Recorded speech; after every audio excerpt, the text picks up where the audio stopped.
రూపాయలకి ఏమొస్తుందమ్మా? 5 రూపాయలతో శాస్త్రీ బాంబ్ కొత్త ప్యాక్ వస్తుంది. జలుబు, తలనొప్పి, ఒళ్ళనొప్పులు అన్నిటికీ రిలీఫ్ ఇస్తుంది. గత 5 సంవత్సరాలు వైఎస్ఆర్ కాంగ్రెస్ పార్టీ అధికారంలో ఉన్నప్పుడు దావోస్కి ముఖ్యమంత్రి పర్యటన వెళ్ళిన విధానం, అక్కడ పెట్టుబడులు వచ్చిన విధానం, క్రిందటి సంవత్సరం అయితే అసలు ముఖ్యమంత్రి వెళ్ళని పరిస్థితులు వైసీపీ పార్టీలో, ఐటీ మంత్రి దానికి సమర్థిస్తూ -4 డిగ్రీస్ ఉంటుంది, ఆ చలికి కొంతమంది స్నానాలే చేయరు, పనికిమాలిన మాటలు. ఇప్పుడు ఈ ప్రభుత్వం మీరు చూస్తూ ఉన్నారు. గౌరవ ముఖ్యమంత్రి గారు, ఐటీ మరి విద్యాశాఖ మంత్రి లోకేష్ గారు, అలాగే పరిశ్రమల మంత్రి టీజీ భరత్ గారు మరి వారి బృందం వెళ్ళి ఏ విధంగా అంటే స్వతహాగా అందరూ కూడా వరల్డ్ ఎకనామిక్ ఫోరం మీటింగ్ అయినట్టునే రాష్ట్రానికి ఎన్ని లక్షల పెట్టుబడులు వచ్చేసినాయి, ఎన్ని లక్షల కోట్లు పెట్టుబడి తెచ్చేశారు, ఏ పరిశ్రమ వచ్చేస్తుందని అడుగుతారు. కానీ మనం అర్థం చేసుకోవాల్సింది ఏంటంటే, అవగాహన కూడా కలగాల్సిన అంశం ఏంటంటే, మనం దేవస్లోని వెళ్ళేది నెట్వర్కింగ్ చేయడానికి, నెట్వర్కింగ్ చేసుకోవడానికి. వివిధ దేశాల ప్రతినిధులు కానీ, వివిధ ఎంఎన్సీస్న ప్రతినిధులను కానీ కలిసి మన తాలూకు ఆలోచనలు, రాష్ట్రంలోని తీసుకుంటున్న సంస్కరణలు, ఇండస్ట్రియల్ పాలసీస్ ఎలా ఉన్నాయో వారికి చెప్పి నెట్వర్కింగ్ చేసుకొని తద్వారా వారిని ఆహ్వానం పలికి పెట్టుబడులు పెట్టించాలన్నది వరల్డ్ ఎకనామిక్ ఫోరం యొక్క ముఖ్య ఉద్దేశం. కానీ వైసీపీ వాళ్ళు ఎలా ఉన్నారంటే, ఆంధ్రప్రదేశ్లో అడుగు పెట్టినట్టునే ఎన్ని లక్షల కోట్లు తెచ్చేసారు, మాకు చూపించండి ఎక్కడ ఉన్నాయని అడుగుతారు. అవగాహన రాహిత్యం. వీళ్ళు చేసిన పని వలన ఈరోజు ఆంధ్రప్రదేశ్ ఒక గౌరవం తగ్గడంతో పాటు పరిశ్రమలు రావాలన్నా కూడా ఈ రాష్ట్రానికి భయపడతా ఉన్నారు. వైసీపీ వాళ్ళు చేసిన పనుల వల్ల ఈరోజు బ్రాండ్ ఏపీ వాల్యూని పెంచుతూ ఉన్నారు. వివిధ సంస్థల ప్రతినిధులు స్వతహాగా వాళ్ళని కలవాలి అని అంటే ఆ దేశాలకు వెళ్ళి అపాయింట్మెంట్ ఇవన్నీ అంటే సాధ్యం కాదు. కానీ వాళ్ళందరూ ఇక్కడికి వస్తారు. వచ్చినప్పుడు మన ఎన్డీఏ కూటమి ప్రభుత్వం ఈ సంవత్సరం దావోస్లో చాలా అగ్రగామిగా ఉన్న రాష్ట్రాలతో పోటీ పడ్డాదన్న విషయంలోని ఏమాత్రం సందేహం లేదు. పెద్ద పెద్ద ఎంఎన్సీస్ ప్రతినిధులు ఉత్సాహం చూపించారు, మొగ్గు చూపించారు. ఆంధ్రప్రదేశ్ ఎక్కడ ఉన్నారు, విజనరీ లీడర్ చంద్రబాబు నాయుడు గారు ఎక్కడ ఉన్నారు, ఐటీ మరి విద్యాశాఖ మంత్రి లోకేష్ గారు చాలా పరిణితి చెంది అవగాహనతో మాట్లాడుతూ ఉన్నారు. ఎక్కడున్నారు, ఎక్కడ కూర్చుంటా ఉన్నారు తెలుసుకొని మరి వచ్చి ఏపీ టీంతో కూర్చొని ఏ విధంగా రాబోయే రోజుల్లో రాబోతా ఉన్నారన్నది ఒక స్పష్టత ఇచ్చి వెళ్ళడం జరిగింది. చాలా ఆశాభావంతో ఉన్నారు. ఈ ప్రభుత్వం దావోస్లో చేసిన విధానం వలన, అక్కడ చేసిన నెట్వర్కింగ్ వలన చాలా ఆశాజనంగా ఉన్నాం. ఈరోజు ఈ రాష్ట్రంలోని పారిశ్రామిక అభివృద్ధి కానీ, పారిశ్రామికవేత్తల కోసం కానీ తీసుకున్న పాలసీలు అన్నిటిని మించి స్వర్ణాంధ్ర 2047 దీనిపైన ఒక చర్చ. అక్కడ 2020 గురించి ఇదే వ్యక్తి బాబు గారు మాట్లాడితే హేళన చేశారు. ఆ రోజు ఆయన ఏదైతే చెప్పారో అన్ని అంశాలు ఈ రోజున అయినాయి. ఇప్పుడు మళ్ళీ 2047 డాక్యుమెంట్, ఐటీ నుంచి AI, green energy, green hydrogen, ఇవన్నిటి మీద కూడా ప్రధానమైన చర్చలు జరుగుతూ ఉన్నాయి. రెన్యూబుల్ ఎనర్జీ దాంట్లో భాగంగా ఈరోజు నేను కూడా గర్వంగా చెప్తా ఉన్నాం, రాష్ట్రంలో మొట్టమొదటి కార్పొరేషన్ రెన్యూబుల్ ఎనర్జీ ద్వారా సెల్ఫ్ సస్టైన్ అయ్యే విధంగా చేయబోతా ఉంది రాజమండ్రి మున్సిపల్ కార్పొరేషన్. అంటే మా నాయకుడు ఒక విజన్ 2047 ఆలోచనకు అనుగుణంగా మేము కూడా ఇక్కడ అడుగులు వేస్తూ ఉన్నాం.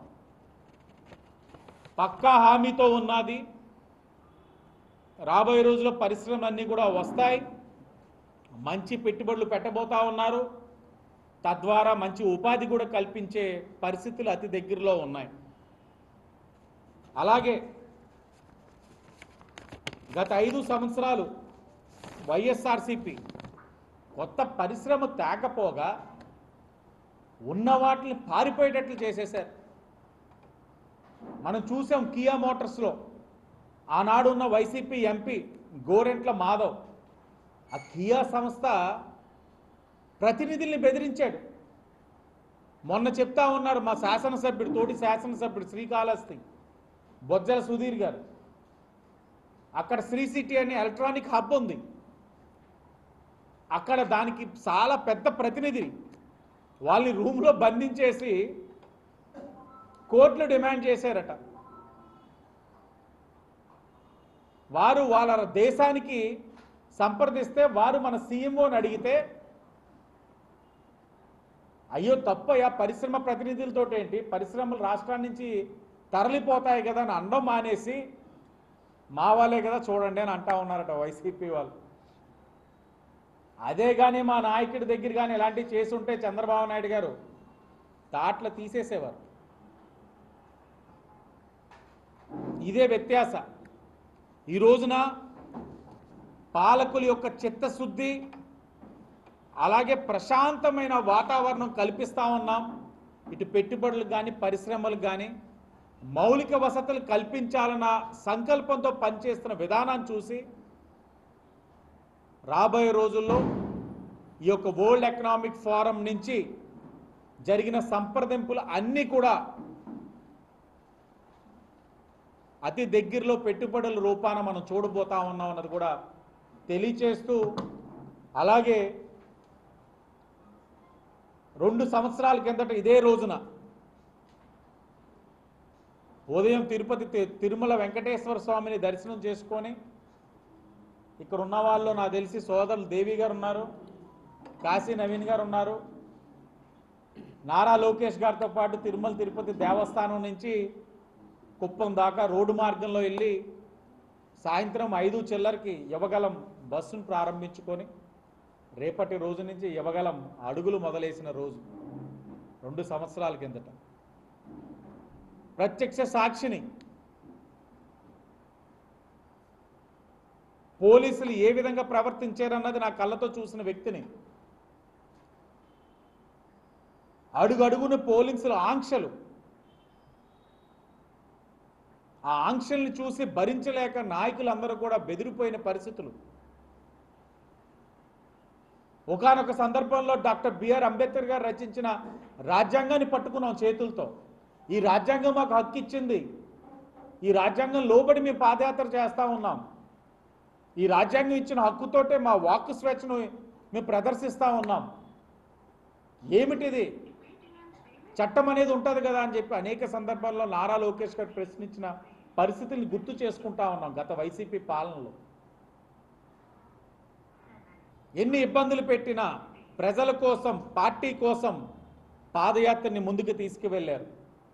అడుగు వెయ్యలేడు, రోజు మించి నడవలేడని చెప్పి వాగిన వైసీపీ కుక్కలకి నోరు మూసుకునే విధంగా యువగలం సమాధానం చెప్పింది నారా లోకేష్ గారు. ఈరోజు యువగలం ద్వారా చేసిన పాదయాత్ర వలన ప్రాంతాల సమస్యలు అవగాహన చేసుకున్నారు. ఆ అవగాహనతోటి ఈ రోజున అధికారంలోకి వచ్చిన తర్వాత ప్రాంతాల సమస్యలు తీరుస్తూ ఉన్నారు. ఈరోజు ఎన్డీఏ కూటమి అధికారంలో రావడానికి యువగలం ఒక పాత్ర చాలా ప్రధానమైనదని నేను ఈరోజు చెప్తా ఉన్నాను. నారా లోకేష్ గారు ఒక నాయకుడిగా, పరిణితి చెందిన నాయకుడిగా ప్రజలు చూడడానికి యువగలం చాలా కీలకమైన పాత్ర పోషించింది. ఈరోజు యువగలంలోనే అనేకమైన అంశాలు ఉన్నాయి. మెగా డిఎస్సి యువగలంలో హామీ ఇచ్చున్నాం, అమలు చేస్తున్నాం. కల్లుగీత కార్మికులు, నిరాదరణతో ఉన్న కల్లుగీత కార్మికులకు ఆదరిస్తారని చెప్పి యువగలం చెప్పింది. దానికి అనుగుణంగా ఈ రోజున రిజర్వేషన్ కల్పించున్నాం. రిజర్వేషన్ కల్పించడంతో పాటు ఎక్సైజ్ డిపార్ట్మెంట్లో కట్టవలసిన సొమ్ము 50% రాయితీ ఇచ్చిన పరిస్థితులు కూడా ఈరోజు ఎన్డీఏ కూటమి మేము గర్వంగా చెప్తా ఉన్నాం. అది యువగలంలో ఇచ్చిన హామీ. ఇప్పుడే మా కల్లుగెత్త సోదరులందరూ కూడా గొప్ప పాలాభిషేకం చేస్తా ఉన్నారు ముఖ్యమంత్రి గారికి. ఇది అద్భుతం. ఎప్పుడు కూడా వాళ్ళ కలలో చూడనిది, కల్లుగీత కార్మికులు జీవితంలో ఎప్పుడు చూడనిది విననిది 10% రిజర్వేషన్ ఎక్సైజ్లోని కల్పిస్తూ రాయితీ 50%. ఇలాగ అనేకమైన హామీలు యువగలంలో ఇచ్చుకొని ఈరోజు ఒక్కొక్కటిగా అమలు చేసుకుంటూ వెళ్తా ఉన్నాం. యువగలం రథసారథి నారా లోకేష్ గారికి అభినందనలతో పాటు ధన్యవాదాలు కూడా తెలియజేస్తా ఉన్నాం. ఆయనే కానీ ఏనాడైనా సరే నిరాశ నిస్పృహతోటి వెనకడి వేస్తుంటే ఈ రాష్ట్రం ఒక పరిస్థితులు ఏ విధంగా ఉన్నాయన్నది, ఉండబోయేదేమో అన్నది ఆలోచించుకోవడానికి కూడా శక్తి లేదు మాకు. రాష్ట్రం కోసం వేధింపులు గురవుతున్న తెలుగుదేశం పార్టీ కార్యకర్తల నాయకుల కోసం ధైర్యంగా అడుగు ముందు వేశాడు నారా లోకేష్. ఎదుర్కొన్నారు, పోరాడారు. ఈ రోజున తెలుగుదేశం పార్టీ ఎన్డీఏ కూటమి అధికారంలోకి రావడానికి కీలక పాత్ర పోషించారు. యువకులు ఇచ్చిన స్ఫూర్తితో తప్పకుండా మేమందరం కూడా ముందుకు వెళ్తాం. ఇచ్చిన ప్రతి హామీని ఎన్డీఏ కూటమి అమలు చేస్తుంది. ఒక్కొక్కటిగా చేసుకుంటూ వెళ్తా ఉన్నాం. సామాజిక వర్గ పరంగా, ప్రాంతాల పరంగా, అన్ని వర్గాల పరంగా ఒక్కొక్కటిగా చేసుకుంటూ వెళ్తా ఉన్నాం. ఇచ్చిన ప్రతి హామీకి కూడా కట్టుబడి రాబోయే రోజుల్లో ఈ రాష్ట్రాన్ని అభివృద్ధి వైపు అడుగులు వేస్తూ ఒక పక్కన వరల్డ్ ఎకనామిక్ ఫోరంకి వెళ్ళక ముందే ఈ 7-8 నెలల్లోనే సుమారు 5-6 లక్షల కోట్ల పెట్టుబడులు తీసుకొచ్చున్నాం. ఈ ఎకనామిక్ ఫోరం ద్వారా మరిన్ని లక్షల కోట్ల పెట్టుబడితో యువతకి ఉద్యోగ అవకాశాలు కూడా కల్పించే విధంగా కూటమి కృషి చేస్తుందని కూడా మరొక్కసారి తెలియచేసుకుంటూ, వైసీపీ వాళ్ళు కూడా బుద్ధి తెచ్చుకోండి అయ్యా, సిగ్గుండాలయ్యా వైసీపీ వాళ్ళు. మీకు మీ నెత్తిరి ఏమీ లేదా మీకు? గత వరల్డ్ ఎకనామిక్ ఫోరం మీ నాయకుడు జగన్మోహన్ రెడ్డి వెళ్ళాడా? మీ ఐటీ మంత్రి చలేస్తుంది, అక్కడికి వెళ్తే స్నానం కూడా చేయలేమని చెప్పాడా లేదా? మరి సిగ్గు శరం లేకుండా ఇప్పుడు వచ్చి ఇంత కష్టపడి ఇంకా చెప్పాలి. యువ నాయకులు లోకేష్ గారు, భరత్, రామ్మోహన్ నాయుడు ముసలోళ్ళ కోట్లు వేశారు. కానీ మా నాయకుడు చంద్రబాబు నాయుడు గారు అదే ట్రెండ్, అదే డ్రెస్ కోడ్ తోటి వెళ్ళారు. చలి లేదు, ఏమీ లేదు. ఆయనకు ఒక్కటే జేయం, పెట్టుబడులు ఆకర్షించాలి, తీసుకురావాలి. ఇంత కష్టపడి -10 డిగ్రీస్లో టీడీపీ బృందం, ఎన్డీఏ కూటమి బృందం ఇంత కష్టపడతా ఉంటే మీరు ఇంకా విమర్శిస్తూ ఉన్నారంటే ఇంకా మిమ్మల్ని ఎవరు క్షమించరు. ప్రజలు ఆనందంగా ఉన్నారు, మీరు ఆ భ్రమలోనే ఉండండి. తప్పకుండా మీరు ఎన్ని విమర్శించినా మేము చేయవలసిన కార్యక్రమం చేస్తామని కూడా తెలియజేస్తూ ధన్యవాదాలు.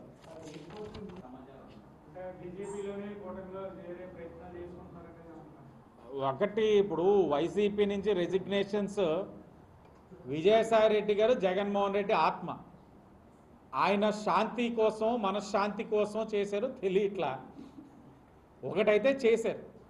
అందరూ ఏమంటున్నారంటే ఏదో రెసిగ్నేషన్ చేసేసాడు, ఇక్కడి నుంచి మర్చిపోండి అంతా తూచి అంటున్నాడని అంటున్నారు. నా అభిప్రాయం ఏంటంటే ఇది జగన్మోహన్ రెడ్డి ఆడిస్తున్న ఆట నేను అనుకుంటున్నాను.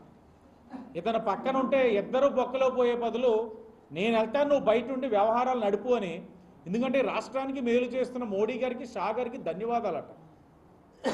దొరికిన సందు ఎవరిని పడితే వాళ్ళని ఈ డిఫరెంట్ సోషల్ మీడియా ప్లాట్ఫామ్స్లో కమెంట్ చేసే వ్యక్తి ఒక్కసారి రాత్రి పరివర్తన వచ్చేసి ఇంత అలా మాట్లాడతారని ఎవరు ఊహిస్తారండి? ఆయన మాట్లాడినా నమ్మవలసిన అవసరం లేదు. ఆయన చేసిన తప్పులు అంతా ఇంత కాదు. ఆయన చేసిన ప్రతి తప్పుకి సమాధానం చెప్పవలసిన అవసరం కూడా ఉంది. ఇవన్నీ చెప్పకుండా నేను వ్యక్తిగతంగా చంద్రబాబు నాయుడు గారిని కానీ, కుటుంబాన్ని కానీ విమర్శించలేదు, లేకపోతే పవన్ కళ్యాణ్ కానీ విమర్శించలేదు అని అంటే ఎవరు వదిలేస్తారు? నిన్ననే మా స్పీకర్ గారు ఎదిరారు వైజాగ్ ఎయిర్పోర్ట్లో. ఆయన పెట్టిని ఇంకా చూపిస్తున్నారు, ఫోన్లో పెట్టుకొని ఉన్నారు అయ్యన్ పాత్ర గారు. ఎలా వదిలేస్తామమ్మా అని అంటున్నారు. వదిలే ప్రసక్తే లేదు.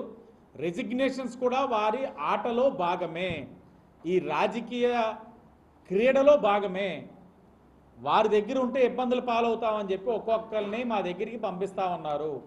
ఎన్డీఏ కూటమి ఒక కోఆర్డినేషన్లో నడుస్తూ ఉంది. ఎవరిని తీసుకున్నా ఒకరికొకరు సంప్రదించుకుంటున్నారు. ఎన్డీఏ కూటమి యొక్క మైత్రికి బలపడే విధంగా ఉంటే నాయకుడిని తీసుకుంటాం, కానీ మా ఎన్డీఏ కూటమికే చెడ్డ పేరు తెచ్చే వ్యక్తులు ఎవరిని తీసుకోవాల్సిన అవసరం లేదు. అండ్ ఈ రోజున వాళ్ళు రెసిగ్నేషన్స్ చేస్తున్నారు, ఒక్కొక్కరుగా బయటకు వస్తూ ఉన్నారు. నేను మరలా చెప్తా ఉన్నాను, గేట్స్ ఓపెన్ చేస్తే మొత్తం ఖాళీ, కానీ గేట్లు ఎందుకు ఓపెన్ చేయాలి? మేము వాళ్ళు అక్కడే ఉన్నారు. వై నాట్ 175 అన్నారు, మేము 164 తెచ్చుకున్నాం. మా మీద పోరాడి ఓడిపోయిన వ్యక్తులు మేము 164 తెచ్చుకున్న వ్యక్తులం. వాళ్ళు వచ్చేసి మాకేమైనా ఓడబడచాలా? వాళ్ళ అవసరం మాకు లేదు.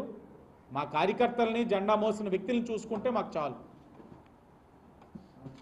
ఎయిర్పోర్ట్ నిన్న కూడా విశాఖపట్నంకి నారా లోకేష్ గారు వస్తున్నారంటే తెలిసింది. ఆయన కూడా రమ్మన్నారు విశాఖపట్నానికి. ఆయన కూడా ఆరా తీశారు. ఏమైంది అని అంటే చెప్పాం. ఆల్రెడీ మన ఎంపీ గారు కూడా వెళ్ళడం జరిగింది. నేను రుడా చైర్మన్ బొడ్డు వెంకటరమణ చౌదరి గారు కూడా వెళ్ళడం జరిగింది. ఇది గత ప్రభుత్వంలో వచ్చిన కాంట్రాక్ట్. మనం అధికారంలోకి మా ఎన్డీఏ కూటమి వచ్చిన ఎమ్మటనే రామ్మోహన్ నాయుడు గారు వచ్చారు, ఎంపీ గారు, రాజానగరం శాసనసభ్యులు, నేను ఇంకా మిగతా శాసనసభ్యులు కూడా ఉన్నారు. సమీక్షించినప్పుడు కూడా కాంట్రాక్టర్కి చెప్పాం, గత ప్రభుత్వంలో వచ్చిన వాసనలు కాబట్టి కమిషన్లకి వారు కక్కుర్తిపడి కొన్ని వ్యవహారాలు చేసి ఉంటారేమో. ఇది ఎన్డీఏ కూటమి, ఎన్డీఏ ప్రభుత్వం ఒళ్ళు దగ్గర పెట్టుకొని పని చేసి చెప్పిన టైం బౌండ్లో అవ్వాలి అని కూడా చెప్పడం జరిగింది.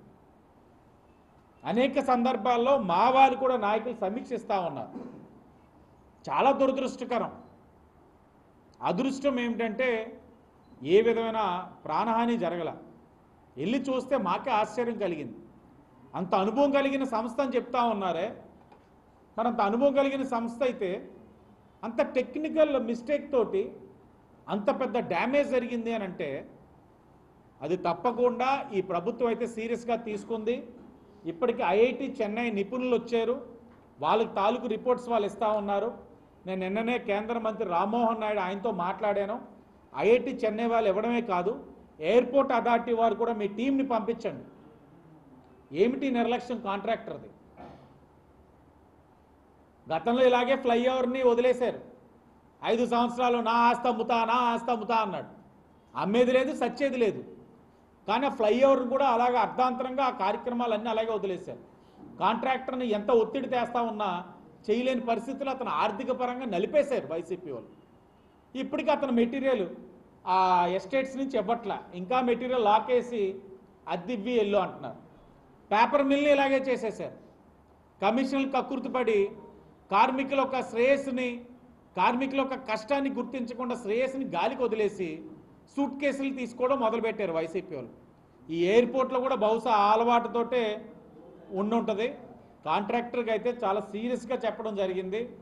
క్వాలిటీలో కాంప్రమైజ్ అయినా, టైం ఫ్యాక్టర్లోనే ఏదైతే మాకు ఇచ్చారో కమిట్మెంట్ కాంప్రమైజ్ అయినా తప్పకుండా దానిపైన డిపార్ట్మెంట్గా తీసుకునే చర్యలు ఏదైతే ఉంటే తీసుకుంటామని కూడా చెప్పడం జరిగింది.